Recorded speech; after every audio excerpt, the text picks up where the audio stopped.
Halo Sobat Jatim, kembali lagi di podcast Ruang Informasi bersama saya Yones Fandi di episode ke-65. Baik Sobat Jatim, spesial hari ini kita akan ngobrolin seputar topik yang sangat seru. Kenapa seru? Karena hari ini saya akan ngobrolin tentang Pekan Olahraga Provinsi Jawa Timur, ajang olahraga terbesar di Jawa Timur yang bukan cuma soal medali aja yang diraih, tetapi juga tentang membangun generasi emas masa depan bangsa. Dan sudah hadir bareng saya di sini sosok yang pastinya super sibuk karena gelaran Porprov ini semakin dekat dan bahkan udah mulai beberapa hari yang lalu. Ketua Komite Olahraga Nasional Indonesia Jawa Timur, selamat datang dan selamat pagi Pak Nabil. Pagi. Bagaimana Pak? Kabarnya bagaimana Pak? Alhamdulillah. Alhamdulillah. Harus sehat, Harus sehat, harus tenang. harus tenang karena semakin dekat semakin huru hara ya Bapak ya. Baik, terima kasih Bapak sudah bergabung dengan podcast Ruang Informasi. Dan tentunya saya dengan Pak Nabil akan membahas seputar gelaran Porprov ke-9 ya Bapak ya, ke-9 tahun ini. Nah Pak Nabil, mungkin untuk yang belum familiar nih Sobat Jatim, bisa dijelaskan secara singkat apa itu Pekan Olahraga Provinsi Pak, dan kenapa ajang ini tuh penting banget untuk pembinaan atlet di Jawa Timur. Oke, terima kasih. Bahwa Porprov itu adalah Pekan Olahraga Provinsi di mana ada sebuah event se-Jawa Timur yang diikuti oleh kabupaten kota se-Jawa Timur, 38 kabupaten kota yang diwakili oleh KONI kabupaten kota masing-masing. Mereka direkomendasi untuk mengikuti pertandingan perlombaan dari beberapa cabur yang ada, dan di dalam cabur itu ada nomor-nomor yang dipertandingkan. Artinya bahwa kalau ada satu cabur jumlahnya 64 misalnya, nomornya mungkin tidak semua diikuti karena keterbatasan SDM atau memang seleksinya tidak memenuhi standar mereka sendiri untuk ikut sehingga mereka tidak mengikutkan. Tapi Porprov ini adalah sesuatu yang sangat strategis untuk pembinaan atlet di Jawa Timur karena objektivitas, sportivitas dan profesionalisme mereka benar-benar ada, dan hari ini mereka bertanding untuk mendapatkan posisi awal untuk jenjang karir mereka sebagai atlet. Karena di daerah sendiri mereka juga melalui seleksi yang dilakukan oleh KONI dan caburnya masing-masing. Jadi ada beberapa ruang untuk rekrutmen atlet kita itu. Untuk yang masuk Puslada, pertama mereka diusulkan oleh Pengprovnya masing-masing, caburnya, pengurus provinsi. Kemudian ada yang diusulkan oleh pengurus KONI kabupaten kota, ada yang melalui Porprov, dan ada yang melalui individu. Yang melalui individu adalah mereka yang ruangnya belum dibuka oleh Pengprov ataupun KONI. Nah, kembali ke Porprov tadi, ini sangat strategis karena ketika mereka menang Porprov, mereka akan dibina, akan dilanjutkan baik itu terekrut secara otomatis ke Puslada kita, Jawa Timur, atau mereka memang masih menunggu. Karena berdasarkan data yang kami miliki, rekrutmen mereka yang terbaik di Porprov tidak terlalu banyak yang direkrut ke Puslada. Karena memang perlu pembinaan berikutnya. Paling tidak sampai 10% mereka yang secara langsung kita rekrut. Tapi itu berdasarkan kecepatan mereka, kekuatan mereka, power mereka, atau beban yang dilakukan oleh mereka sendiri. Karena itu Porprov adalah ajang awal untuk proyeksi prestasi mereka di jenjang berikutnya tadi. Baik itu nanti mereka akan mewakili Jawa Timur, tidak menutup kemungkinan dan sangat luas dan ruangnya itu ketika mereka akan mewakili Indonesia. Mewakili merah putih di kancah internasional, baik itu SEA Games, Asian Games, atau bahkan Olimpiade. Atau single event yang diadakan oleh cabur yang bersangkutan. Dan catatan penting kita berdasarkan data yang kita miliki PON kemarin, dari 418 atlet yang mendapatkan emas dan perak di PON Aceh Sumut kemarin, 142-nya itu adalah alumni Porprov. Oh, binaan berarti Porprov, binaan Porprov. Mereka pernah juara, ada yang 2 kali. Tapi itu terhitung Porprov yang ke-6, ke-7, ke-8. Jadi tidak otomatis yang masuk sekarang kemudian ada PON langsung ikut. tapi mereka terus membina. Paling tidak kita sudah punya gambaran Oke. aset SDM atlet kita Jawa Timur. yang kita proyeksikan dan yang kita anggap prestasi. Itu. Baik, Mas. baik. Berarti kan memang itu pembinaan itu dari bawah ya Bapak ya? Benar-benar dari bawah. Benar-benar dari bawah, lalu di provinsi dibina lagi, Iya. nanti tidak menutup kemungkinan mewakili Jawa Timur Jawa di Timur. tingkat nasional dan tadi yang Betul. Bapak sebutkan tadi di tingkat internasional seperti itu Bapak. Dan mungkin banyak Sobat Jatim yang penasaran Pak, seberapa sibuk KONI Jawa Timur ini akhir-akhir ini menjelang Porprov 9 ya? Benar ya Pak, Porprov 9 karena ini kan ajang gede 2 tahunan ya Pak ya? 2 tahunan Nah, ya. seberapa sibuk Pak KONI? Kayaknya sibuk ini Pak KONI. Ya, jadi 2 tahunan ini yang membuat keputusan itu Bu Gubernur Iya. Ibu Hovifah. Iya. Dulunya 4 tahun dibuat 2 tahunan karena kalau 4 tahun itu terlalu lama pembinaannya dan bisa-bisa mereka hilang setelah ikut Porprov. Kalau 2 tahun ini ada jenjang yang berjalan. Kalau ditanya kesibukan ya Mobat mabit ya Pak. sangat sibuk karena ya persiapan menata venue-nya, menata area kesiapan venue, Infrastruktur. ya sarprasnya itu sarana prasaranya kita konfirmasi, kita rapat dengan technical delegate. Technical delegate itu adalah orang-orang terbaik yang mewakili caburnya ketika kita ajak rapat sebagai media antara KONI dengan cabur. Itu technical delegate-nya. Kemudian juga kita menghitung jumlah atlet, jumlah official, jumlah pelatih yang akan ikut dan ajangnya mau di mana. Agak lama memang ketika menentukan venue itu mau ditaruh di mana. Betul, betul. Karena masing-masing tuan rumah itu berkeinginan venue itu ditaruh di tempat mereka. Karena kaitannya dengan publikasi, kesiapan. Dan juga pasca Porprov. Ada venue-venue yang bisa dipakai berkelanjutan pasca Porprov itu ketika direnovasi, ketika dibangun, nanti akan dipakai seterusnya oleh teman-teman. Apalagi untuk sekelas Malang Raya, tidak mungkin ada venue yang vakum pasca Porprov. Pasti mereka akan tetap dipakai, kecuali kalau kita pakai hall-hallnya instansi atau universitas. Tapi paling tidak kita memang riwa-riwi Surabaya, Malang, mulai hal-hal yang strategis sampai hal teknis. Teknis itu mengkonfirmasi standar venue. Jangan sampai ada standar venue yang tidak memenuhi standar internasional. Karena kalau tidak memenuhi standar, maka rekornya tidak diakui, tidak dicatat oleh lembaga Standarnya itu. internasional ya Bapak ya? Iya, harus standar internasional internasional. karena mereka sudah diwajibkan. Misalnya kolam renang harus 50 meter, ya kurang berapa senti pun tidak boleh. Tidak boleh karena tertutup. Karena nanti kalau itu tidak memenuhi standar itu, maka kasihan anak-anak itu. Betul. Dan kita juga akan mencatat dosa sejarah. Sudah bertanding, sudah juara, tapi rekornya tidak dicatat. Walaupun tidak berarti itu kekurangan, tapi harus perfect semua seperti itu. Nah, seperti yang disampaikan Pak Nabil tadi terkait tuan rumah ya Pak. Iya. Porprov kan digelar di Malang Raya, Kabupaten Malang, Kota Malang dan juga Kota Batu. Betul. Bagaimana Pak kesiapan ketiga daerah tersebut sejauh ini Pak? Dari kesiapan struktur infrastruktur tadi, venue, penginapan, mungkin fasilitas olahraga dan lain-lain.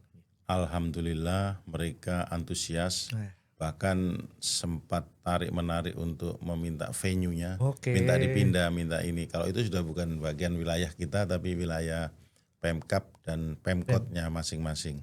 Tapi minggu lalu kita sudah diterima oleh 3 kepala daerah, Wali Kota Malang, Bupati Malang, dan Wali Kota Batu hari Selasa dan Rabu minggu lalu.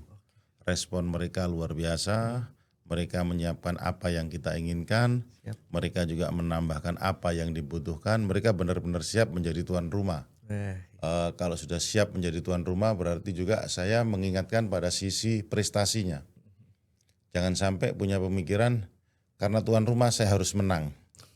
Nanti kalau kalimatnya yang terjadi seperti itu, melakukan apapun untuk menang nanti. Tapi saya bilang karena tuan rumah kami malu tidak menang. Sehingga berupaya meningkatkan prestasinya, walaupun kalau prestasi itu ranahnya KONI dan cabur masing-masing. Kemudian kemarin saya juga usulkan pada Kirab Api, tolong yang pertama kalau ada sisi lain dari Porprov, khazanah-khazanah yang dimiliki oleh 3 daerah itu. Kemarin Bupati Malang menyampaikan punya unggulan yang belum banyak kenal orang-orang, bahwa ada jenis apokat yang sangat besar katanya Oke. buahnya itu. Itu yang saya bilang sisi lain Sisi lain Porprov dari Porprov nggak orang tentang harus tahu. olahraga ya. Iya. Seperti waktu Porprov di Bondowoso, Porprov ke-7 yang di Jember Bondowoso itu Bondo Iya. dan Lumajang itu. Jadi kita baru tahu setelah ada Porprov bahwa di sana ada produk kopi di Bondowoso terbaik di dunia. Wah, Kemudian ada jenis api yang sangat spesifik dan ternyata di dunia hanya 2, Bondowoso dan Finlandia. iya, Gunung Ijen. Blue Fire. Blue Fire, ha. iya, di Gunung. Nah itu kalau tidak ada Porprov susah mengekspos, betul. mempublikasi, mengenalkan bahwa ada khas yang dimiliki oleh daerah-daerah itu. Nah itu selalu saya sampaikan. Yang kedua saya sampaikan berkali-kali dan itu saya ulangi mulai dari Kadisporanya, kepala daerahnya. Jangan lupa mencatat dan melaporkan perputaran uang yang ada pada saat Porprov. Gelaran Porprov ini adalah gelaran yang tidak biasa, berarti luar biasa, Luar biasa. tidak sederhana, berarti ada sesuatu capaian-capaian yang harus diperoleh. Ada berapa perputaran uang di Kota Malang selama Porprov? Selama Porprov itu. Di Kabupaten Malang, di Kota Batu. Bisa dibayangkan saja, saya tidak menghitung mereka yang menginap di rumah penduduk atau di guest house. Saya bilang yang di hotel saja. Jumlahnya itu kan sekitar 22.283, hampir 22.300 orang. Atletnya, ofisialnya, dan pelatihnya. Nah, dari situ mereka menginap di hotel. Kalau di hotel biasanya yang disiapkan oleh hotel itu makan pagi saja. Makan siang mereka di luar. Makan malam mereka di luar. Nah, tentu pasti ada perputaran uang yang sangat tajam, skipnya itu sangat tinggi karena mereka bertransaksi di sana dalam bentuk makanan. Belum lagi dalam bentuk merchandise atau karya-karya mereka dalam bentuk pernik-pernik souvenir yang betul, ada Bapak, di ya. sana, dan itu pasti ada transaksi. Tapi seperti Porprov sebelumnya, saya mewanti-wanti bahwa untuk Kota Malang yang berjualan tidak boleh orang yang tidak punya KTP Kota Malang. Yang di kabupaten juga begitu. Yang Kota Batu harus mereka yang berasal dari Batu. Warga Sehingga asli ya, Bapak. iya, supaya tidak terjadi distorsi filosofi kita. Wong kita mau memberdayakan ke Kabupaten orang kota lain itu, yang ke orang melakukan lain itu. yang masuk. Iya. Dan mereka menyanggupi itu dan sangat setuju, memerintahkan kepada Satpol PP, memerintahkan kepada Sekdanya untuk ngecek. Karena kan kita ini berkolaborasi dengan HIPMI Jawa Timur, bekerja sama melakukan MOU dengan HIPMI untuk melakukan pembinaan pendekatan ini. Misalnya kalau dulunya setiap Porprov itu setiap venue orang berjualan seenaknya. Siapa kita tidak tahu, mereka dapat untung dari luar Jawa Timur atau bukan. Iya. Kemudian yang dijual apa. Nah kalau sekarang ada kurasinya semacam seleksi. Seleksinya. Ya seleksi, cuman kita wanti-wanti jangan mahal-mahal karena mereka datang dengan keterbatasan semuanya. Mereka hanya untuk antusiasme dan mengapresiasi kegiatan ini. Yang kedua yang perlu dipahami juga, hampir seluruh cabur atau bahkan seluruh cabur, orang tua itu sekarang hadir mendampingi anak-anaknya, putra-putrinya untuk mengikuti event ini. Itu berarti kan ada tambahan-tambahan kehadiran. Iya, betul. Tambahan penginapannya iya, tambahan kebutuhan makanan iya, tambahan kebutuhan souvenir iya. Kemudian kita juga dapat semacam bonus dari Jatim Park Group. Oke. Dari 12 titik wisata yang ada di Batu, ada diskon antara 10 sampai 25% bagi mereka yang punya ID card itu. Dan itu nilainya setara dengan 400 juta. Lumayan bagus buat anak-anak. Dan itu sekaligus membantu membangun kolaborasi positif dengan daerah sehingga mereka memperkenalkan tentang kekayaan-kekayaan. Nah, disitulah sebenarnya substansi dari sport tourism-nya. Sport tourism. Iya, sport tourism-nya di sana. Sport industrinya dari ada transaksi-transaksi itu. Untuk Porprov yang di Jember Lumajang waktu Kemarin, itu 2022 itu di Lumajang sendiri menurut laporan Pak Bupati waktu itu Cak Torik sampai 100M berdasarkan konfirmasi dengan BI. Berarti kan ada peningkatan Ekonomi di daerah tuan rumah ya, Bapak ya. Dengan GR sedikit kita itu bahwa kegiatan ekonomi, pemberdayaan ekonomi, transaksi atau peningkatan UMKM itu lebih kuat kalau berkolaborasi dengan kegiatan sport, kegiatan olahraga. Artinya kalau pameran sendiri belum tentu sebanyak itu, tapi ketika ini dikolaborasikan, kolaborasi bersinergi, mereka terjadi transaksi yang luar biasa. Karena itu ini kita teteskan kepada mereka, ada irisan-irisan kegiatan yang berikutnya. Kalau ada kerja prof, tolong ditindaklanjuti dalam bentuk single event, dalam bentuk mini.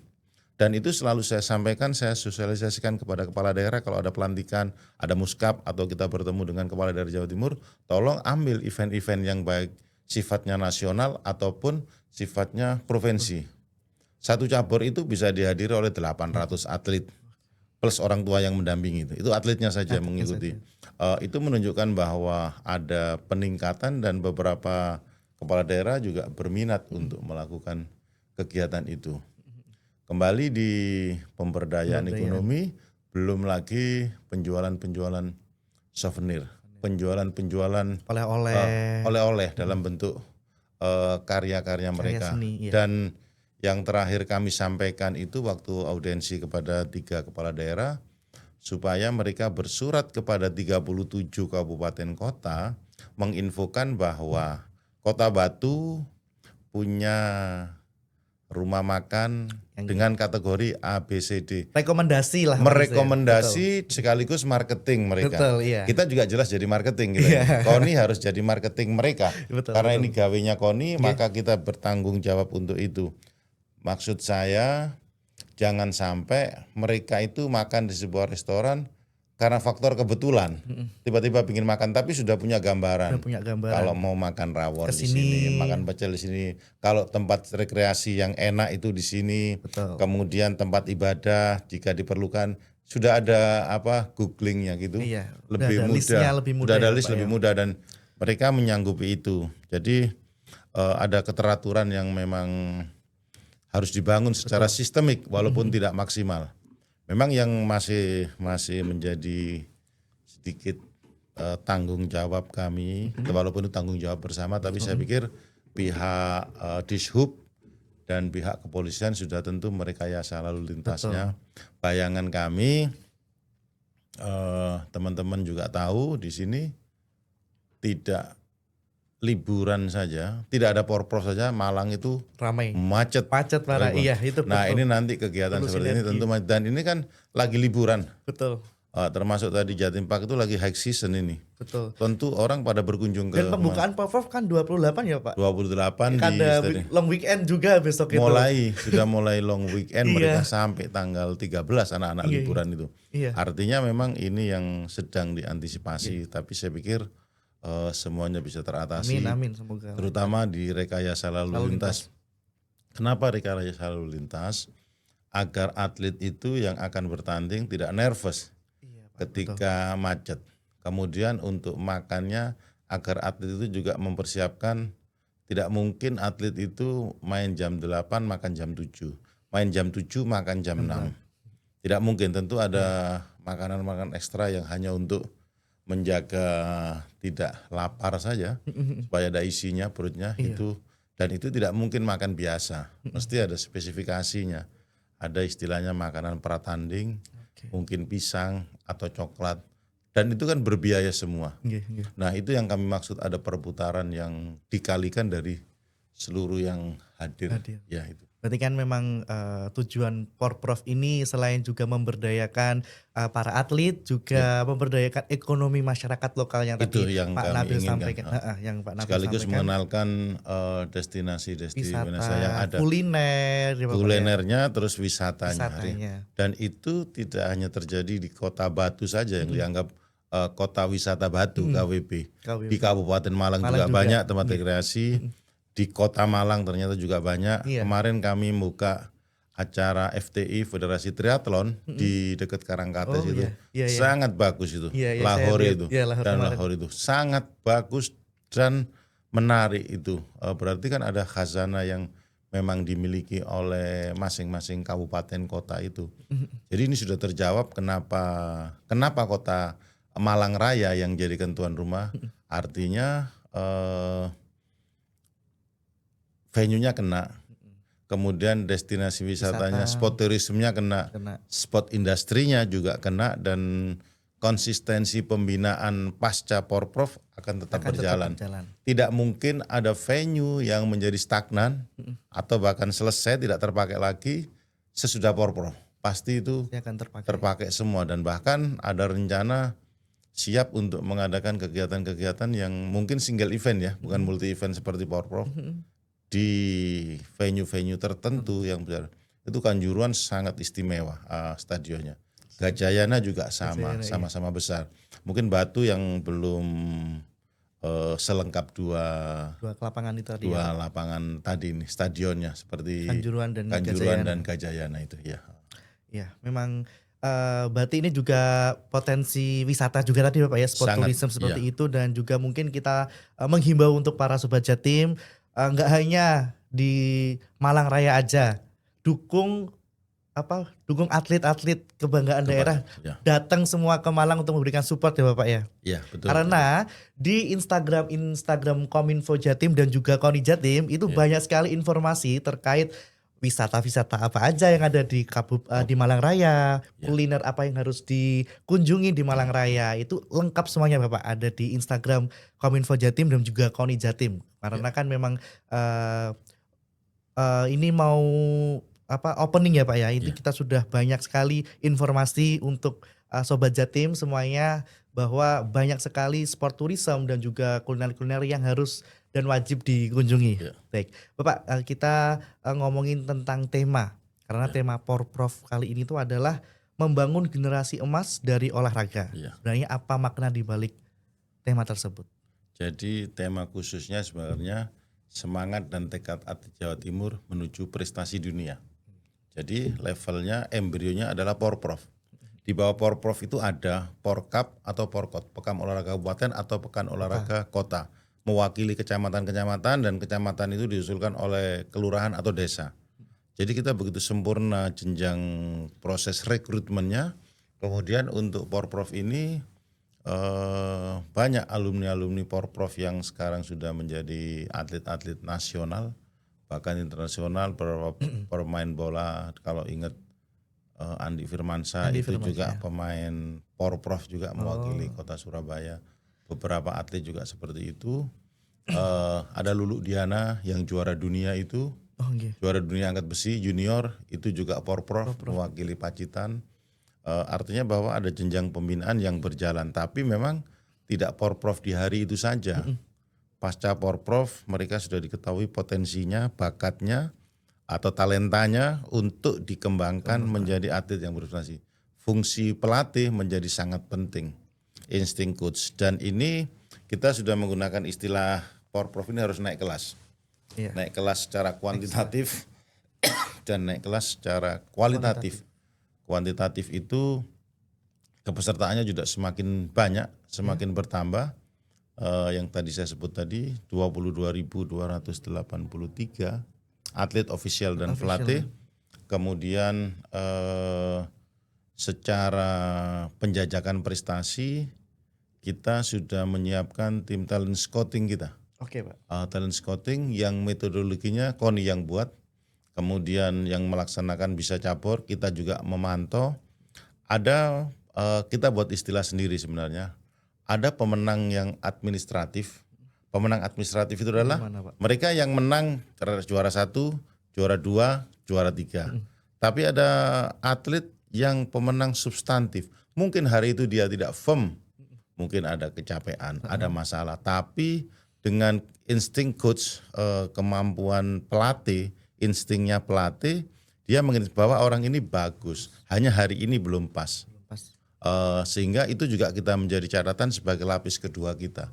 Dan itu adalah ajang rekrutmen yang paling objektif dan sportif.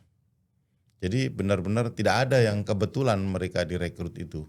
Nah, begitu strategisnya Porprov itu. Dan kita punya ciri khas sendiri, bukan ingin tampil beda, tapi Dulu kalau yang menjadi peserta Porprov yang ikut PON nggak boleh ikut.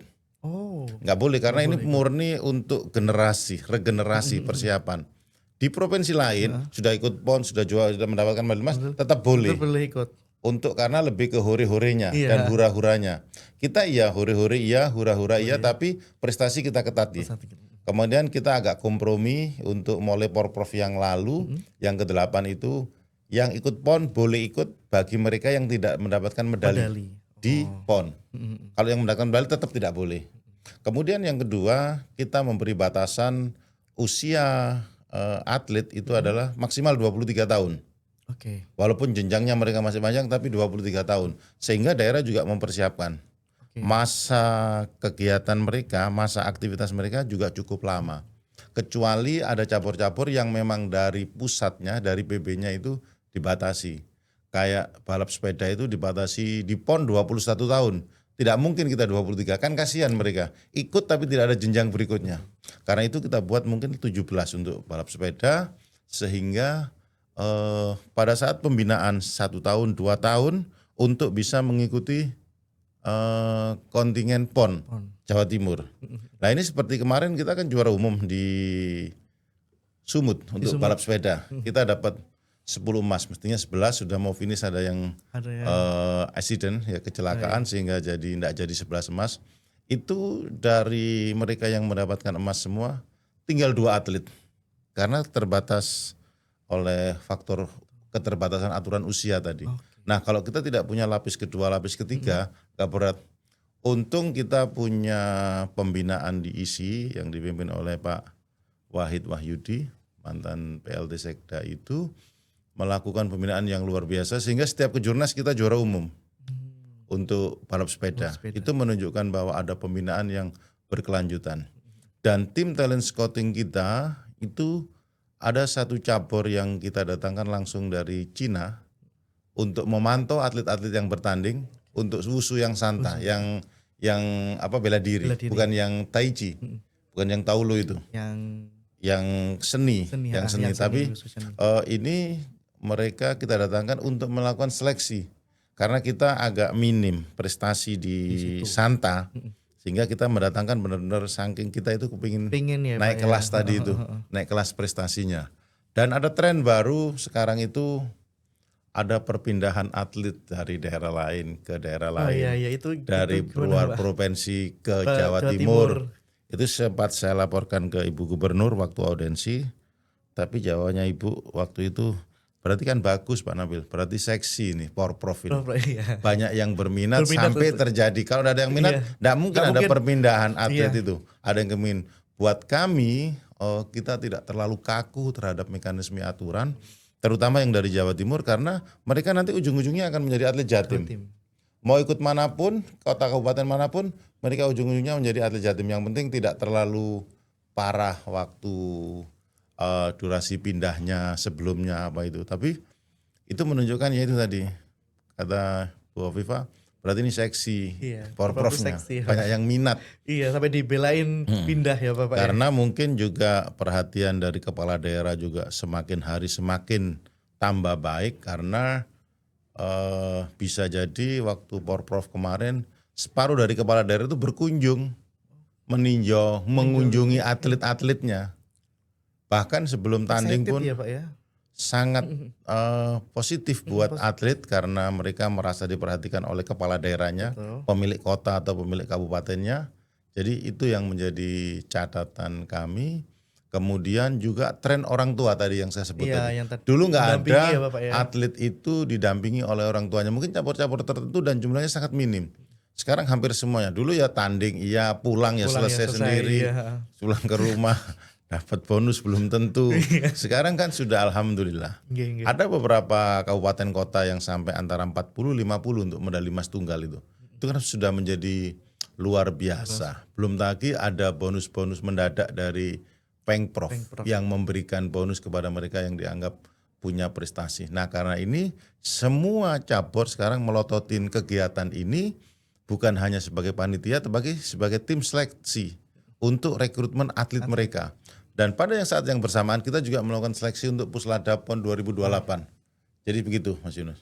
Iya baik, memang Luar biasa ya Pak ya, dari pembinaan-pembinaan yang Iya. tadi Pak Nabil sampaikan, juga keterlibatan UMKM Iya. di acara ini, dan menurut saya ini adalah hal yang berbeda ya Pak ya, gelaran Porprov yang berbeda dari tahun lalu yang tadi Bapak sampaikan, ada orang tua yang mendampingi, Iya. lalu Iya. sport tourism yang semakin naik seperti Iya. itu. Dan ini diharapkan juga untuk kedepannya juga seperti itu ya Bapak ya. Baik, Bapak, kan Porprov ini butuh kolaborasi lintas sektor. Bagaimana bentuk sinergi KONI bersama dengan Pemprov Jatim dan daerah tuan rumah dan pihak-pihak lain Bapak? Kita sudah sangat dibantu oleh Pemprov, terutama oleh Gubernur, Oke. Pak Sekda, dan juga kita berkolaborasi dengan seluruh OPD yang memang bisa kita kolaborasikan. Hari ini kita dengan Kominfo. Untuk menggemakan Porprov Iya, ya Bapak? Porprov itu. Oke. Memang Porprov itu adalah gawenya Pemprov Oke. dalam undang-undangnya. Kemudian Pemprov mendelegasikan kepada KONI sebagai penyelenggara. Tentu kita harus berkolaborasi semua, dan apa yang dilakukan di Jawa Timur kita transformasikan, kita tularkan kepada daerah. Apa bentuknya itu? Masing-masing OPD mendampingi beberapa cabur. Oh iya. Seperti PON kemarin. Oke. PON kemarin itu ada pendampingan atau Bapak Asuh yang dilakukan oleh Pemprov, OPD Kominfo mendampingi cabur apa, Oh iya. OPD Sepatu roda kalau nggak salah ya. sepatu kemarin. roda. Kan ada kebanggaan mereka itu. Nah, sekarang kita terapkan di kabupaten kota. Oh. Kami minta kepada bupati dan wali kota untuk OPD-nya berfungsi beneran untuk mendampingi atlet-atlet mereka supaya mereka tambah semangat, biar Betul. tidak seperti yatim piatu tanda kutip. Iya. Gitu. Baik.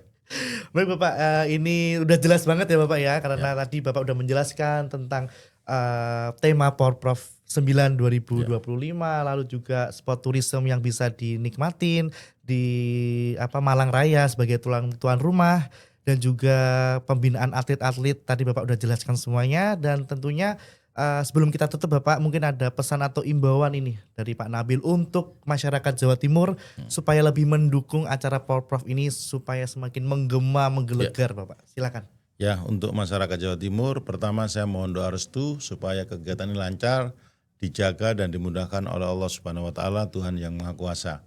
Yang kedua, untuk memberikan apresiasi kepada atlet-atlet, duta-duta olahraga Jawa Timur yang akan berkompetisi, bertanding, berlomba di Porprov ini. Kemudian yang ketiga, memberi perhatian kepada kegiatan ini dalam bentuk berpartisipasi, memberikan dukungan kesuksesan pelaksanaan dan kesuksesan ekonomi. Silakan berbelanja apa yang ada di Malang Raya, dan saya pikir semuanya ada. Karena ini ada tambahan yang luar biasa. Kalau dulu sekarang 22.000, kemarin itu cuma 13.000 pesertanya, tambah ofisialnya 4.000. Jadi ada lompatan yang luar biasa. Cabornya juga banyak, 64.000. 64 cabur, 82 disiplin, kemudian ada 2 yang masih baru, floorball dan paddle. Oh ya, paddle yang lagi ngetren ini. Iya. Oh itu dilombakan juga. Dilombakan tapi masih eksebisi. Kalau eksebisi itu oke. tercatat tapi tidak berkonsekuensi bonus dan lain sebagainya karena masih baru. Tapi ini akan menjadi booming ke depan itu. Saya pikir itu. Terima kasih ya. Baik, luar biasa sekali Sobat Jatim. Telah kita dengar bersama dengan Pak Nabil terkait semangat dan persiapan dari KONI Jatim terkait Porprov 9 tahun 2025. Kita doakan bersama semoga gelaran Porprov ini berjalan lancar, penuh semangat sportivitas, dan jadi ajang lahirnya atlet-atlet yang kelak akan membanggakan nusa dan bangsa di tingkat nasional dan juga internasional. Baik Pak Nabil, saya terima kasih banyak Bapak atas berkenan berkunjung ke kantor Diskominfo Jatim. Ketiga ini. Iya, dingin ya Bapak ya. Yang ketiga ini. Untuk yang ketiga kali ya Bapak, luar biasa. Berarti nanti seterusnya akan kesini lagi ya Bapak ya. Baik Sobat Jatim, demikian podcast kita hari ini terkait Pekan Olahraga Provinsi Jawa Timur ke-9 tahun 2025 yang akan diselenggarakan di Malang Raya, Kabupaten Malang, Kota Malang, dan juga Kota Batu. Kita ikut menggemakan bersama Porprov ini supaya acara di Malang Raya itu bakal menggelegar, dan juga tentunya Sobat Jatim jangan lupa untuk selalu ikutin Instagram kami di Kominfo Jatim dan juga KONI Jatim, karena banyak update ya Bapak terkait peralihan medali dan juga apapun informasi ada di situ. Sekali lagi saya mengucapkan terima kasih Pak Nabil, dan pada akhir kata saya Yonas Fandi, Pak Nabil dan seluruh kru yang bertugas mengucapkan terima kasih dan sampai jumpa.